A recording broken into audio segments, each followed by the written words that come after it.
4 laga penting ini tentukan masa depan Baroni di Lazio. Pelatih Lazio, Marco Baroni tidak lagi menikmati rasa aman seperti yang dirasakan di paruh pertama musim ini. Posisinya mulai terancam setelah klub ibu kota Italia mengalami penurunan performa akhir-akhir ini dan belum kembali ke jalur kemenangan. Kini ia memiliki 4 laga penting yang bisa menentukan masa depannya di sana. Pelatih 61 tahun, Marco Baroni mengawali musim pertamanya di Formello dengan luar biasa. Bahkan pada Desember lalu, Lazio hanya terpaut 3 poin dari pemuncak klasemen saat itu, Atalanta, dan mereka mengalahkan Napoli dalam 2 pertandingan beruntun di Serie A dan Coppa Italia. Terlebih lagi mereka juga superior di penyisihan grup Liga Eropa. Akan tetapi sayangnya D'Aquile mengalami penurunan tajam performa mereka dalam beberapa bulan terakhir. Mereka telah tersingkir dari Coppa Italia setelah menelan kekalahan dari Inter Milan. Di Liga Eropa mereka hanya menang tipis atas Victoria Pilsen di babak 16 besar. Yang paling mengkhawatirkan mereka telah tersingkir dari zona Liga Champions saat ini menempati posisi ke-6 klasemen Serie A. Menurut kabar terkini seperti dilansir La Gazzetta dello Sport, masa depan Baroni di ibu kota bisa saja tergantung dengan hasil yang ditorehkan klubnya dalam 4 pertandingan selanjutnya. Biancocelesti akan memulainya dengan laga tandang ke Bergamo akhir pekan nanti melawan Atalanta dalam pertandingan head-to-head perburuan zona UCL. Ini akan diikuti oleh edisi khusus Derby della Capitale, karena D'Aquile dan Roma saat ini memiliki poin yang sama, sehingga keduanya terlibat dalam perebutan tempat di Eropa. Di antara pertarungan melawan Atalanta dan Roma, pasukan Baroni akan bertandang ke Norwegia untuk pertandingan leg pertama perempat final Liga Eropa melawan Bodo Glimt, sebelum menjadi tuan rumah pertandingan leg kedua seminggu kemudian.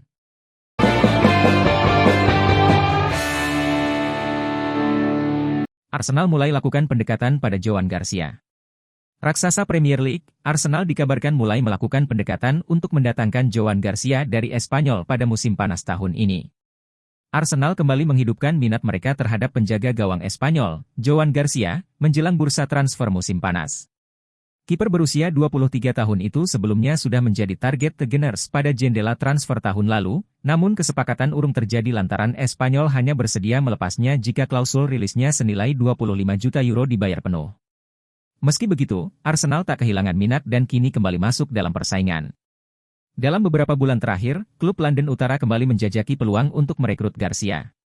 Ia dianggap sebagai kandidat ideal untuk bersaing dengan David Raya dalam perebutan posisi penjaga gawang utama di tim Mikel Arteta. Meski Atletico Madrid juga dikaitkan dengan Garcia, Arsenal saat ini diyakini sebagai favorit utama untuk mengamankan jasanya. Menurut laporan dari Football Espana, Arsenal telah melakukan pembicaraan dengan Garcia dan perwakilannya dalam beberapa pekan terakhir.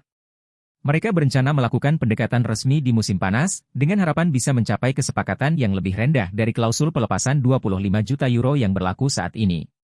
Skenario bisa berubah jika Espanyol terdegradasi dari La Liga. Dalam situasi tersebut, klausul rilis Garcia otomatis turun menjadi sekitar 15 juta euro, yang tentu akan membuat transfer lebih mudah direalisasikan. Namun, sejauh ini, Los Pericos masih berada di jalur aman untuk bertahan di kasta tertinggi, dan mereka berharap bisa mendapatkan angka lebih tinggi dari penjualan Garcia. Meski belum ada keputusan final, satu hal yang hampir pasti, masa depan Joan Garcia tampaknya tidak lagi berada di RCD Stadium. Arsenal berada di posisi yang menguntungkan, namun masih ada proses panjang yang harus dijalani sebelum transfer ini bisa terwujud.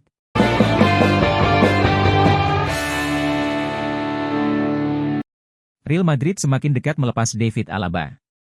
Masa jabatan David Alaba di Real Madrid bisa jadi hampir berakhir, karena laporan dari Vicajes menunjukkan bahwa klub tersebut secara serius mempertimbangkan untuk melepas bek veteran tersebut pada musim panas.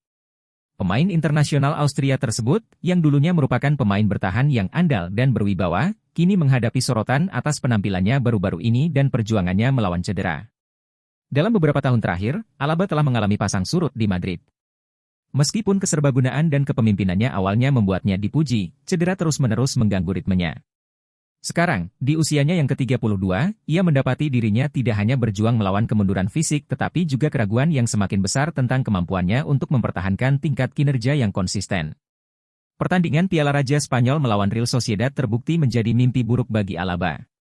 Mencetak 2 gol bunuh diri dalam satu pertandingan akan menurunkan moral bagi pemain manapun, tetapi bagi seseorang yang sudah berada di bawah tekanan untuk membuktikan kemampuannya, itu adalah bencana. Para penggemar dengan cepat menyuarakan kekesalan mereka, dan hierarki klub tampaknya mendengarkannya. Menurut laporan tersebut, Direktur Real Madrid condong ke masa depan yang tidak melibatkan Alaba. Gajinya yang besar semakin sulit dibenarkan, terutama ketika ketersediaan dan penampilannya tetap tidak konsisten. Aspek finansial dari potensi kepergiannya tidak dapat diabaikan, karena melepasnya akan membebaskan sumber daya untuk gelombang baru bakat bertahan. Salah satu target utama pembaruan pertahanan Real Madrid adalah Dean Huijsen.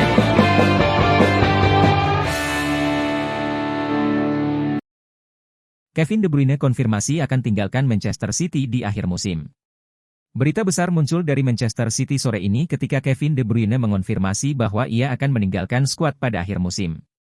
Pemain berusia 33 tahun asal Belgia itu mengatakan di media sosial, "Kami tidak akan cukup berterima kasih kepada kota, klub, staf, rekan satu tim, teman, dan keluarga atas perjalanan 10 tahun ini.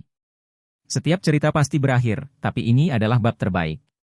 Sementara itu selain kabar kepergian Kevin De Bruyne, ada juga masalah lain yang menimpa klub. Ketika Jack Grealish mencetak gol pada menit kedua untuk membawa Manchester City unggul dalam kemenangan 2-0 hari Rabu 2 April atas Leicester City, jumlah pendukung yang hadir di Stadion Etihad jauh lebih sedikit dari biasanya, yang hadir di tempat duduk mereka untuk menyaksikannya. Banyak penggemar City tetap berada di area stadion selama 9 menit pertama untuk memprotes kemitraan baru klub dengan platform penjualan kembali tiket pihak ketiga Viagogo, perusahaan ke-9 yang kini telah menyetujui perjanjian penjualan kembali dengan klub tersebut. Sebelum aksi protes tersebut, pernyataan bersama dari kelompok pendukung City 1894, Trade Union Blues, dan MCFC Fans Food Bank mengatakan bahwa aksi tersebut dilakukan untuk menunjukkan bahwa sepak bola tanpa penggemar bukanlah apa-apa.